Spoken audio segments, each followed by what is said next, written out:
राधा स्वामी, राधा स्वामी दयाल की दया, राधा स्वामी सहाय, राधा स्वामी।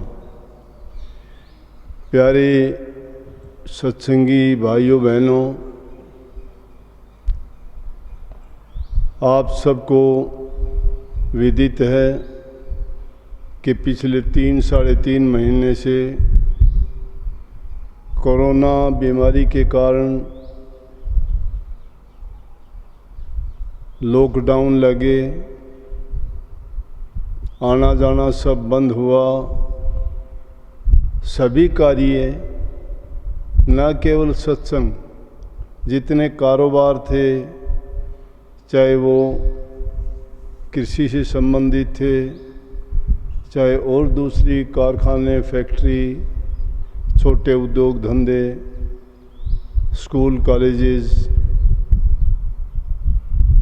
Hotel, park, सभी mall वगैरह, बाज़ार सब बंद रहे। और अब भी हालत यूँ की त्यों है, क्योंकि ये एक प्रकृति द्वारा अचानक कैसी करवट ली, इंसान की इतनी सामर्थ्य नहीं है कि उसको समझ सके। परंतु बचने के लिए इंसान लाखों उपाय करता है, और उन्हीं बातों को देखते हुए दुनिया में सब ने कोशिश की, घरों में बंद रहे,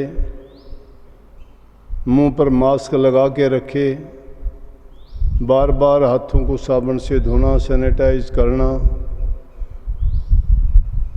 सोशल डिस्टेंस, किसी से एक दूसरे से मिलना नहीं, किसी से हाथ नहीं मिलाना, करीब किसी के नहीं जाना, चाहे कोई कितना भी घनिष्ठ था।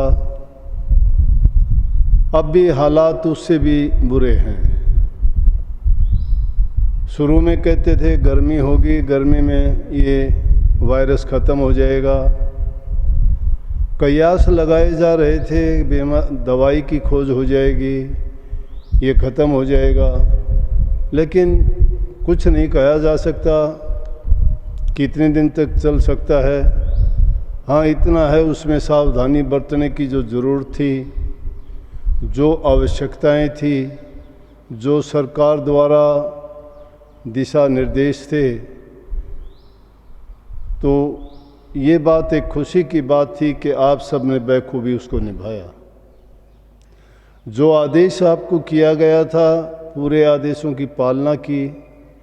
एक सत्संगी भी कभी इस दौरान में सत्संग भवन में नहीं आया, चाहे वो 5 किलोमीटर के फासले पे रहने वाला था, चाहे उसका कितना भी ज़रूरी काम था। ये देख के मुझे यकीन आया कि सत्संगी कम से कम इतना तो सीख गए हैं कि वो कही हुई बात का पालन करते हैं। और इस रोग से जीतने का सबसे अच्छा तरीका भी यही था, और इसकी कोई दवा दारू, कोई इंजेक्शन वगैरह नहीं था। दुख तो बहुत होता है। गुरु पूर्णिमा का सत्संग हमारे लिए सबसे बड़ा त्यौहार था। आप लोग सब यहाँ आते, एकत्रित होते, सेवा करने का मौका मिलता, मिल बैठ के भोजन प्रसाद लेते, सत्संग का आनंद उठाते। कितने दिन के बाद मिलन होता, और इस गुरु पर्व को हम कितनी खुशी से मनाते। लेकिन ये हमारे अकेलों के साथ नहीं, सबके साथ ऐसा ही हुआ है। फिर भी मैंने प्रयास ये किया इस दौरान में कि आपको सत्संग से वंचित नहीं होने दिया। 1 घंटे का समय मैंने आप लोगों के लिए इसीलिए निकाला, और वो बिल्कुल आप लोगों के लिए अच्छा भी रहा, क्योंकि बहुत से सत्संगियों के बाद जो टेलीफोन आए, संदेश उनके आए, तो कितने लोगों ने ये बताया कि जी हम तो डिप्रेशन में चले गए होते, हमने दवाइयाँ स्टार्ट कर दी थी, लेकिन जब से सत्संग का कार्यक्रम आपका हुआ और सत्संग सुनने के लिए पहले ही 1 घंटे पहले इंतज़ार करने लग जाते थे। सत्संग सुनने के बाद उसको 2-3 बार सुनते थे। ये पता ही नहीं लगा हमें कि हमें कोई किसी प्रकार की इस बीमारी के कारण अकेलापन या कोई चिंता या कोई भय या कोई किसी प्रकार की हमें ये नज़र आई हो कि हमारे जीवन में कोई ऐसी रुकावट आई है। जो लोग दवाई पे चले गए थे उन्होंने भी दवाई छोड़ दी और उन्होंने बड़ा खुशी का इजहार किया। उस बात को देखते हुए मैंने लगातार उसको जारी रखा, 100 सत्संग लगातार किए और उसके बाद भी सार वचन प्रथम भाग को 13 हिस्सों में बांट के मैंने आपके सामने बहुत सरल करके समझा के और इतनी अच्छी तरह पेश किया कि जो सत्संगी कभी सार वचन को पढ़ते भी नहीं थे, जानते भी नहीं थे और पढ़ते थे तो उसका मतलब समझ में नहीं आता था, उनकी भी इतनी रुचि बढ़ी कि सब ने बड़े खुशी खुशी से ये कहा कि हमें तो सार वचन की बातें अब समझ में आई। तो निश्चित रूप से आप उदास होंगे इस बात को लेके, लेकिन खुशी इस बात की होगी कि हम सब सत्संगी बिल्कुल अच्छी तरह से सेहतमंद और भले चंगे हैं। मुझे किसी सत्संगी की ये रिपोर्ट नहीं मिली कि किसी को इस वायरस के कारण एक दिन भी बुखार आया हो, क्योंकि सब ने पालना के 6 मार्च के सत्संग में जब ये बात चली थी मैंने सबके सामने कही थी, रिकॉर्डेड है वो सत्संग में, कि जो लोग किसी प्रकार का नशा नहीं करते, हुक्का, बीड़ी, पान, तम्बाकू, शराब वगैरह सब नशीली चीज़ जिसका भी किसी भी नशीली चीज़ का प्रयोग नहीं करते हैं और जो मांस, मछली, अंडे नहीं खाते हैं उनको ये रोग नहीं लगेगा। अगर लग भी गया तो ये उसका कुछ बिगाड़ नहीं पाएगा। तो अव्वल तो किसी को ये रोग आया होगा तो चुपचाप अपने आप ही चला गया, पता ही नहीं चला। तो ये एक बहुत अच्छी बात थी। अब कल का सत्संग है, मैंने आप लोगों को लगातार पिछले 1 हफ्ते से ये बात कहता आया हूँ। आज टाइम था नामदान वालों के लिए, बस ज़्यादा नहीं 150-200 ही आदमी आ पाए, क्योंकि किसी को पता नहीं लगा, किसी को कोई हालात होंगे या इसके कारण कुछ लोग हो सकता है परेशान हो, आने जाने में परेशानी हो, लेकिन आज उनका टाइम था। जिन्होंने रजिस्ट्रेशन कराया था उनको सबको नाम की दीक्षा दे दी गई। कल के लिए वो जो जैसे मैं कहता आया इसी प्रकार से आपको सत्संग उसी टाइम पे 10 बजे, 10:15 बजे के आसपास शुरू हो जाएगा और उतने ही समय के लिए इसी प्रकार से आप घर बैठे हुए अपने टेलीफोन पे, अपने टेलीविज़न पे, वो यूट्यूब पे जो जैसे भी ये प्रसारण यहाँ से आपको दिया जाएगा, घर बैठे उसका आनंद उठाना है। यहाँ आश्रम में आने के लिए पाबंदी नहीं थी, लेकिन क्योंकि नियम की पालना करना है इसलिए हमने भीड़ नहीं करनी। तो कुछ बस 100-200 यहाँ सेवादार आए होंगे, बाकी संगत को यही आदेश है कि वो घर बैठे ही उस सत्संग का लाभ उठाएं। इतने सत्संग जब आपको सुनाए गए हैं तो और ये आप अपने मन में जो आप सुमरण करते हो, ध्यान में बैठते हो, अभ्यास करते हो, उसके साथ साथ एक प्रार्थना रोज़ाना किया करो प्रभु से कि उन्होंने हमारी पुकार सुनी है और आगे भी सुनेंगे कि इस रोग को जल्दी से ख़त्म कर दें और फिर से पूरे संसार की जो काम कारोबार उसी प्रकार से चलना शुरू हो जाए और सभी लोग अपने जो सामान्य जीवन में लौट के आएं, किसी को किसी प्रकार की दिक्कत परेशानी ना हो और सब खुशी खुशी अपना जीवन जिए। अगर आप प्रार्थना करोगे, प्रार्थना में, याचना में बड़ी ताकत और शक्ति होती है। आप सत्संगी लोग हो, समझते हो, सत्संगों के माध्यम से इन बातों को अच्छी तरह जानते हो कि एक आदमी कोई भी अनूने सच्चे दिल से एकाग्रचित होकर कोई प्रार्थना करता है तो सुनी जाती है। जब यहाँ हम किसी आदमी से कोई बात कहते हैं, उनसे भी अपना काम करवा लेते हैं, तो प्रभु तो सबकी इच्छाओं को पूरा करने वाले हैं, वो सब के बारे में सब जानते हैं। अगर सच्चे दिल से हम उनके सामने ये अर्ज़ करेंगे, पुकार करेंगे, तो हमारी प्रार्थना सुनी जाएगी और बहुत जल्दी ये रोग भी जिस प्रकार से आया है उसी प्रकार से ढल भी जाएगा। इसको शायद दवाई की और उसकी इंजेक्शन की ज़रूरत भी नहीं पड़ेगी, क्योंकि जो चीज़ इस प्रकार से आती हैं वो ऐसे ही चली भी जाती है। ये तो कोई प्रकृति की ऐसी करवट थी, उसने करवट ली है, उसके कारण थोड़ा अस्त व्यस्त हुआ है, लेकिन इंसान को औकात भी दिखाई है, उसको याद भी दिलाई है कि इंसान अपने आप को खुदा मानना शुरू कर दिया था इसने, और परमात्मा के बारे में तो सब कुछ भुला ही दिया था। इंसान जो सोचता है अपनी बुद्धि से, जो करता है, और कोई भी वो यहाँ इस काल देश के काम करके सोचता है कि मैं बड़ा बुद्धिमान हूँ, बहुत चतुर हूँ, मैंने ये कर दिया, मैंने वो कर दिया, मैंने ये बना लिया, वो बना लिया, लेकिन प्रकृति के सामने ये चीज़ें कुछ कोई मायने नहीं रखती। प्रकृति ने ये औकात दिखाई है इंसान को कि देखो कि मैं अगर चाहूँ तो कुछ भी कर सकती हूँ।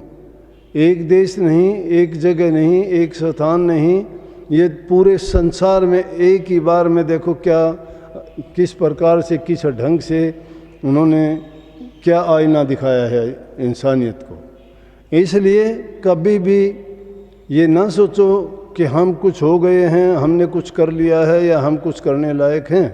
करने लायक तो सिर्फ प्रभु है, उसी की भक्ति करो और उनके साथ प्रेम का नाता जोड़ो, उनमें विश्वास और श्रद्धा रखो। दूसरी चीज़ ये सोचो हमेशा कि जो मालिक करता है वो ठीक करता है, कभी गलत नहीं करता। तीसरी चीज़, हम उससे मुकाबला नहीं कर सकते। हम अगर उसकी रज़ा में राज़ी रह के अपना काम करेंगे तो हम फ़ायदे में रहेंगे, लेकिन प्रभु के सामने अपनी चतुराई दिखाएंगे, अपनी बुद्धि दिखाएंगे, अपना बल दिखाएंगे, या उनके सामने खड़े होकर ये सोचेंगे कि मैं कुछ करने लायक हूँ, तो हमारी मूर्खता होगी। इसलिए हमें काम करने की आज़ादी दी गई है, लेकिन वो कौन से काम करने की दी गई है, वो ऐसे हमारे दायरे में रह के काम करने की दी गई है। इससे आगे के हमारे बस की बात नहीं है, और ना हमारी चेती हो सकती है, प्रभु की चेती होती है। अगर हम चेतने कि हम ये करेंगे वो करें, क्योंकि हम तो मन और बुद्धि के दायरे में रह के सोचते हैं और वैसा करते हैं, लेकिन ये बात मन और बुद्धि के परे की बात है। मन और बुद्धि तो काल के अधीन है। काल सुख दुख देता है, हमारे मन में सुख दुख होते हैं, हम उस हालात के अनुसार हम वैसे ही बन जाते हैं। लेकिन जो एक रस रहने वाली चीज़ है वो जानती है कि ना दुख में दुखी होती है, ना सुख में सुखी होती है। इसलिए महापुरुषों ने इस जीव को ये शिक्षा दी है, ये बताया है कि उस प्रभु के गुण को पहचान के हम भी अगर वैसे ही बनने शुरू हो जाएं तो हम भी इस तरह वाली चीज़ों से ना तो दुख मानेंगे और ना कभी हमें ज़्यादा सुख हुआ तो गाफिल रहेंगे। हम भी उसे एक रस हो के प्रभु की लीला के अनुसार उसकी मौज में रह के ही अपने जीवन का आनंद उठाएंगे। इंसान की सोच अच्छी होनी चाहिए। सोच जिस इंसान की अच्छी नहीं होती है तो समझो कि उसकी फिर वो अंदर से वही ज़रूरत बन जाती है। एक इंसान अच्छा सोचता है, हमेशा वो अच्छा करने की सोचता ही रहेगा, मैं और क्या अच्छा करूं, मैं और क्या अच्छा करूं। एक इंसान निकम्मी सोच रखता है, वो हमेशा वो कुरेद में लगा रहता है, मैं क्या खोजूं, कौन सी बुराई करूं, मैं कौन सी ऐसा काम देखूं कि जिसके कारण ये हो वो हो। क्यों कि उसको उस चीज़ में आनंद और मज़ा आता है, वो अपनी प्रकृति बना लेता है। प्रकृति को बदलना, अपनी प्रकृति को बदलना हमारे बस में है। लेकिन जब हमारे हित की बात कही जाती है तो हम उसको क्या सोचते हैं, हम सोचते हैं कि वो जो बात मेरे लिए बुरी कही गई, बुरी नहीं कही गई है, वो उसके सुधार के लिए कही गई, उसके अच्छे के लिए कही गई है। अगर कोई सच्चाई किसी के बारे में बयान करे तो बुरा थोड़ा है। अगर वो बुरी लगती है तो इसका मतलब वो बुरी है। वो बुरी क्यों लगी कि बुरी है, जब वो बुरी है ही नहीं तो आपको भी बुरी नहीं लगेगी। इसलिए सोच इंसान अच्छी जब बना लेता है उसको परवाह नहीं होती है। जब उसको वो बुरा भी कहा जाता है तो भी उस पर फर्क नहीं पड़ता है। क्यों कि उसने किसी भी तरह से उस बुराई को अंगीकार करके बुराई नहीं की है।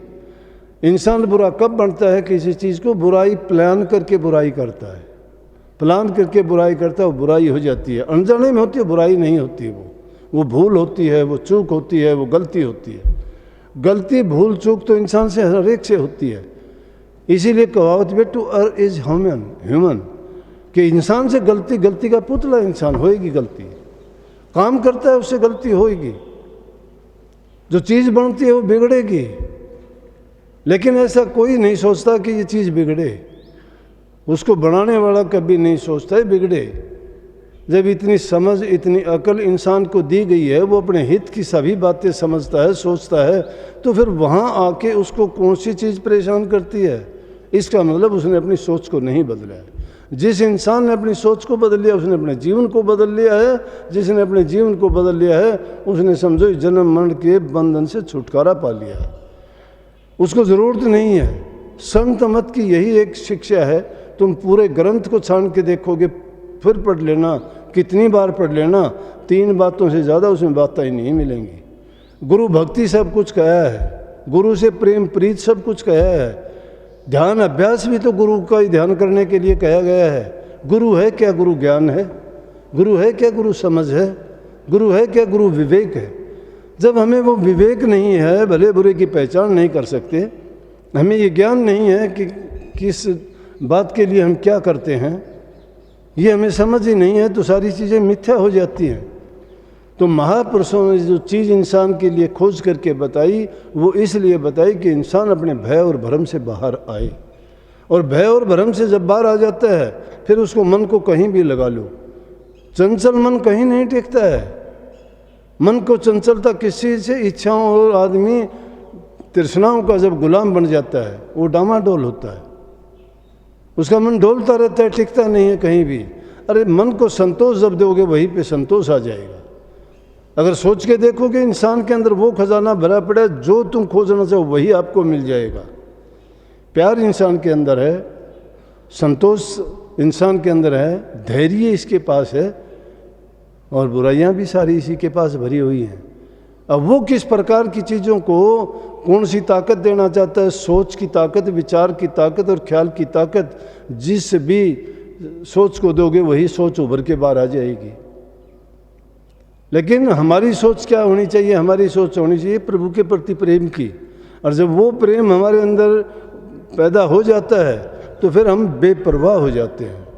जब बेपरवाह इंसान हो जाता है तो फिर समझो कि उसमें प्रभु के गुण आ गए हैं, प्रभु के गुण आ गए हैं। और जिसने इस दौलत को हासिल कर लिया है, वो चाहे सारा संसार भी उसके बैरी हो जाए तो भी बाल बांका नहीं हो सकता, क्योंकि जिसका सहारा लिया है वो ताकत उसके पास है, उसने उसका साधन है, और किसी की ओर तो लेता ही नहीं है। तो इसीलिए कही एक साधे सब सदे, सब साधे सब जहाँ, कहें कबीर सोच समझ मनमा। एक के साधने से जब सारे सज जाते हैं तो फिर लाखों की तरफ, मुंह की तरफ क्यों देखे आदमी? इसलिए एक इसमें वही तो बात है कि सतगुरु बिन हमने देख लिया कोई भी किसी का मीत नहीं। सतगुरु सबका मीत है। सतगुरु सबको देते है, लेता ना ही कोई। सबको देता है, लेकिन लेता क्यों नहीं है? जिसके ख्याल और विचार नहीं वो नहीं लेता है। भरे सागर में भी कोई खाली आ जाए, भीगता नहीं है वो, क्यों भीगना नहीं चाहता है। इसलिए अगर नाम की दीक्षा ली है तो हमारे लिए सतयुग है। अब भी हमें वो वक्त मिला हुआ है। इंसान का चोला मिलना आसान नहीं है। कितने जन्मों के बाद ये मिला है। हर प्रकार की सुविधाएं हमें मिली हैं। जिस चीज़ की ज़रूरत होती है, जिसके लिए ये भागे फिरते हैं, लाखों योनियों में चक्कर काटने के बाद इंसान कितनी प्रार्थना करता है गर्भ में जब बंद होता है कि मुझे बाहर निकाल, और बाहर निकलने के बाद में भूल जाता है। फिर कौन बचाएगा? अगर गुरु ही आपका है तो गुरु ही बचाएगा आपको, यहाँ भी वहाँ भी। इसलिए गुरु रक्षक है, गुरु सहायक है, गुरु पथ प्रदर्शक है, गुरु तुम्हारा सब कुछ करने वाला है। तो लेकिन दुनियादारी के नाते टूट जाते हैं। वो मतलब के हैं, स्वार्थ के हैं, लालच के हैं, हित के हैं। जिसका जिस दिन वो हित पूरा नहीं होगा उसी दिन संबंध विच्छेद। लेकिन गुरु से नाता नहीं टूटता है, कभी नहीं टूटता है। टूटने के बाद भी याद रहता है, कहते ये मेरा गुरु था, मैंने भी यहाँ से दीक्षा ली थी। टूटता नहीं है नाता। वो ऐसा बीज पड़ता है, वो बीज व्यर्था नहीं जाता, संतों का बोया हुआ बीज। ये अलग बात है, कोई बिछड़ जाता है, उसको अलग जन्म फिर लेने पड़ते हैं, फिर वो उसको मनुष्य का चोला मिलता है, फिर सत्संग मिलता है, फिर गुरु मिलता है, फिर करनी पड़ती है, फिर उसका नंबर आ जाता है। अच्छा करना ही आदमी को सबसे श्रेयकर जब माना जाएगा जब वो अपने जीवन को सुधारे, जब अपनी गलतियां खुद निकाले। भक्ति कोई कठिन काम नहीं है, कठिन है बुराइयों को त्यागना। जो बुराई त्याग देता है उसके लिए भक्ति बहुत आसान है। कबीर साहब कहते पिया का मार्ग सुगम है, तू कह तनेडा, नाच न जाने बावरी का आंगन टेढ़ा। जो खुद नहीं नाचना जानते वो इसको आंगन टेढ़ा बताते हैं। लेकिन ये तो मार्ग बहुत सुलभ है, बहुत आसान है, बहुत सरल है। हाँ, इतनी ज़रूरत ज़रूर है कि इंसान खुद ही को कर बुलंद इतना कि खुदा बंदे से ये पूछे कि बोले बंदे तेरी रज़ा क्या है। खुद को बुलंद करना पड़ेगा। खुद को जो बुलंद नहीं करता है, ये चालाकी का, चतुराई का खेल नहीं, हेरा फेरियों का नहीं है, बातों का नहीं है। करनी करके देखो, करनी करके देखो, कुछ ही दिन में आपको पता लग जाएगा। ज़्यादा लंबा चौड़ा खेल नहीं है, 2-4 साल तो करके देखो। अब ये तो है नहीं कि आदमी 2 दिन नाम लेके और सोचता है, बैठता है, 1 सेकंड के लिए नहीं है। ना प्रीत गुरु से है, ना सत्संग में कोई लगन है, ना नाम का अभ्यास कभी करता है, सुमरण तक भी नहीं करता है, तो चिंतन कहाँ से करेगा। चिंता हर इंसान करता है, चिंतन नहीं करते। अगर चिंतन करे तो इसका बेड़ा पार है। लेकिन हाँ, चिंताओं में डूबे रहते हैं, ये मैं क्या करूँ, ये मैं कैसे करूँ, ये मैं क्या करूँ। वो चिंता इंसान को बर्बाद करती है। इसलिए भाई स्थिर रह के काम करो। कल फिर आपसे मुलाकात होगी और मालिक की कृपा से सत्संग करेंगे। आप घर बैठे ही उस सत्संग का आनंद उठाना। और इस चीज़ के लिए तो थोड़ा मैं आपसे फिर कहूँगा कि ये हमारे बस की बात होती तो हम तो आपको पहले से ही 4 दिन पहले बुलाते। आज सेवादारों के लिए सत्संग होता, कितना 1 बार नहीं 2 बार 3 बार सब मिल बैठते। लेकिन ये भी मालिक की कोई कृपा और दया है। उन्होंने जो कुछ किया है वो ठीक है, उसकी रज़ा में, उसकी मौज में खुश हैं। जो जैसा उनको हमारे लिए अच्छा लगता है वो जो करते हैं, हमें वही निभाना भी पड़ेगा और निभाना चाहिए भी। तो सबको बहुत बहुत आशीर्वाद। कल तक के लिए कल मिलेंगे। राधा।